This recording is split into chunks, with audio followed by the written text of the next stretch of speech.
You know, I love Jen Psaki. She was doing her White House press briefing. And one thing, you know, you have to keep in mind as you watch the videos of Jen Psaki, look how miserable she looks. Like, you really got to see the misery in her face, because I think that over time, if you lie and lie and lie, and then if you lie about that, that eventually it will start making it so that your face will actually be sliding off your skull.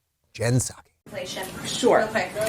Today, the president blamed Putin's invasion of Ukraine for not just higher gas prices, but also higher food prices. Inflation was at 7.4% in January before the invasion. In February, it went up to 7.9%. Putin didn't invade until the 24th. So March is really going to show the impact of the invasion. And that report doesn't even come out until April 12th.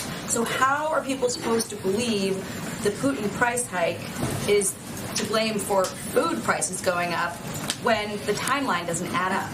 Well, here's what the president is reflecting on. One, the price of gas has gone up by approximately $1 or more since Putin started lining up troops at the border. This is something that outside economists have spoken to as well, not just the administration. And those are just factual details about how much the price of gas has gone up. We know that's a huge impact. And when you say inflation, people think the costs on their pocketbook and the impact on their budgets. The second piece on the availability of food, we know that different markets around the world are impacted by the lack of production in Ukraine and other because of the war, and we know that that could impact global food prices. It hasn't happened yet. This is the first time we've heard the president blame Putin for higher food prices. I think what the president's looking at is what the impact has been in a lot of areas that are leading to price increases on people's pocketbooks, and where we could see it increasing over the course of time. Okay, so let's do the second part first, the food stuff. Now, remember before when I said that there was this like slow motion lead to the war, and you all remember that, hopefully, when Biden just for weeks kept saying, you know, okay, he's going to go in, or we think he's going to go in, and he's about to go in. How come nobody in mainstream media, none of our political elite or any of our trustworthy sources were warning us that if we did anything related to Ukraine, that food was going to go up? Because you think maybe we would have had a discussion about that? Because I don't think the average person likes when they go to the store and they see the prices of food exploding, which we all know is happening right now. You do not need me to tell you that. Just go to your store. Whatever your store is, go. And does stuff seem more expensive? And are there less things on the shelves? Pretty much everywhere the answer is yes. So she's just this idea that they didn't know that food was going to rise or what was going to happen if we did anything in Ukraine. Okay, that's just nonsense. And then, of course, she lies through omission on the first part related to gas, because she says that, you know, since the war, price of gas has gone up by about $1. And that actually is true. What she forgets to tell you, and we've covered this a bajillion times, the price of gas when Joe Biden became president in January of 2021 was $2.42, the average price of gas. In February of 2022, so a year later, but before Ukraine, it was up $3.61. Now, I'm not a mathematician, but that seems like about $1.20 to me before the war. So gas was raising faster before the war than since the war. She doesn't say that, of course, because now, you know, anything that happens here, guys, if prices go up and you can't get food and the supply chain's bad and some other stuff's going on, it's not because of them. It's that there's this guy Putin, this Putin guy. He's doing some stuff. He's doing stuff. But Psaki continued to get pressed because this is just so perfect.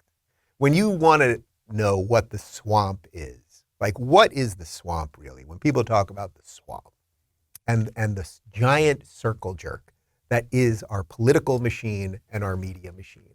Well, it was announced over the weekend that Jen Psaki will be leaving her job as White House press secretary. And where is she going to go? No, not to a lobbying firm, but that would have been a good guess. She's going to MSNBC. Does that seem ethical? Well, she was asked. Is it ethical for you to continue conducting this job while negotiating with a media outlet? Well, I have always gone over and above the stringent ethical and legal requirements of the Biden administration, and I take that very seriously. And as a standard for every employee of the White House, I have received rigorous ethics counseling, including as it relates to any future employment. I've complied with all ethics requirements and gone beyond and taken steps to recuse myself from decisions as appropriate. Guys, if ethics are here, this girl freaking, like she's like a male in a female competition, pole vaulting. She just, whoo, just leaves everybody behind because this is Mrs. Ethics. Okay, this is complete nonsense. This woman, all she has done for the last year of her life is lie about absolutely everything. I don't think there's anyone in America that has lied more. She is the per capita winner for the lying award, okay? And what is she going to do? What is her reward for that award? Her reward is to get a job at MSNBC. So now MSNBC is most likely going to pay her a 7-figure salary. She will probably make over $1 million a year. That's a lot of cash. To just continue to lie on MSNBC. MSNBC is a propaganda network. She just worked for a propaganda president to now work at a propaganda network as an analyst, by the way. I'm sure that's what she's going to be, as an analyst. I don't know that they're giving her her own show right off the top, although that would be propaganda in and of itself. But they will bring her on to analyze the news. And do you think that a woman who just spent the last year lying for administration and has all sorts of connections and friends in that building, the White House and in the Capitol, all those things, do you think she can honestly assess and comment on what's going on there? And by the way, this is not just about her. This is what they all do. This is what they all do. George Stephanopoulos, the now chief head of, ABC News, he was in the Bill Clinton White House. They all go through all of these things. You're head of the DNC. Next thing you know, you're a CNN analyst. You're a failed political campaigner. Next thing you know, you're on MSNBC News. The game that they are constantly forcing us to play, we can see it. We all see the rules now. And that's why so many people are checking out. That's why so many people are watching this or watching the Daily Wire or watching Glenn Beck or watching whatever else people are watching, whatever the complete other side of us are, the lefty lunatic version of me. Somebody's watching that, and I don't blame them because they even realize how stupid mainstream media has become. And Psaki, she's going to bring, her incredible insight and her word trickery to MSNBC. Here's what she had to say about pregnant people. What? Beginning today, as many as 720,000 pregnant and postpartum people across the United States could be guaranteed Medicaid and Children's Health Insurance Program coverage for a full 12 months after pregnancy, thanks to the American Rescue Plan.